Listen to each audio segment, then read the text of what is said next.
I love a sunburnt country, a land of sweeping plains, of ragged mountain ranges, of droughts and flooding rains. That is the first stanza in Dorothea McKellar's famous poem, My Country, written in 1904 while she was homesick in England. Of droughts and flooding rains. Ironically, while Australia is the driest inhabited continent on Earth, which means we experience long and frequent droughts, we also suffer heavy rains and flooding.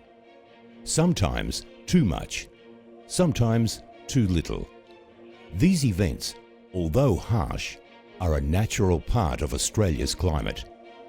Droughts and floods are two hazards we face that originate in our atmosphere.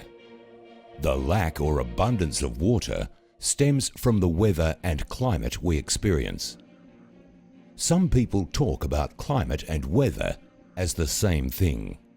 They are not. Weather is the conditions of the atmosphere over a short period of time. We might talk about what the weather is like today compared to yesterday. Weather changes daily. We sometimes experience a sudden downpour, which can cause flash flooding.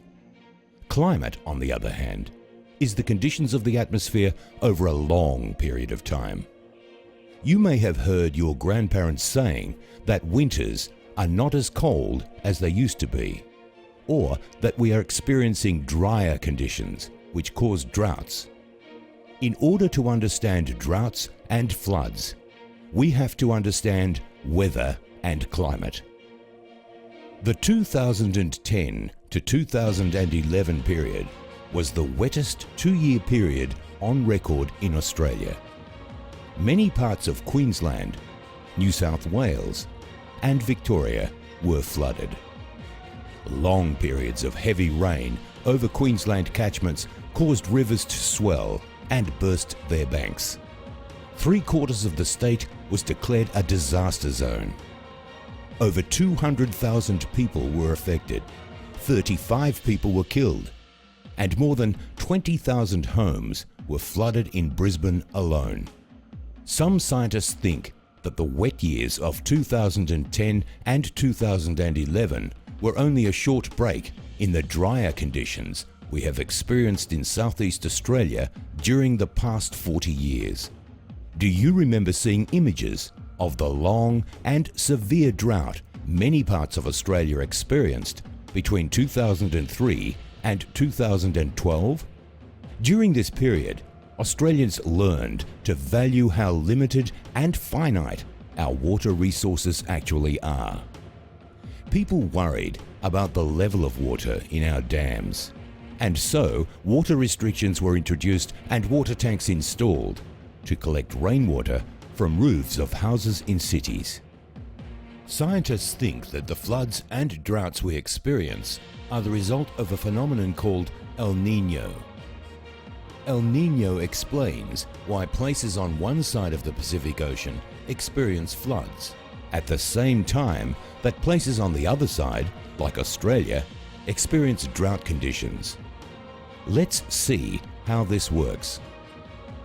Normally, warm water off the coast of Australia results in the formation of clouds and rainfall.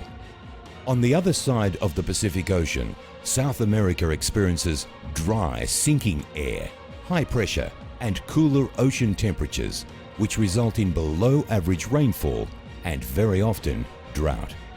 However, during El Niño, the normally warm water in the oceans to the east and north of Australia are replaced by much cooler waters as the warm water spreads east. Also, the easterly trade winds that normally blow across the Pacific Ocean, bringing warm, moist air to Australia, reverse their direction. Air pressure also changes. Most of Australia experiences a strong high pressure. This causes drier and more stable air, and so we experience below average rainfall and very often drought. Meanwhile, the waters off the coast of South America are warmer, which results in the formation of clouds and rainfall. The outcome of all this is that sometimes here in Australia, we suffer from droughts, and at other times from flooding rains, sometimes too little and sometimes too much.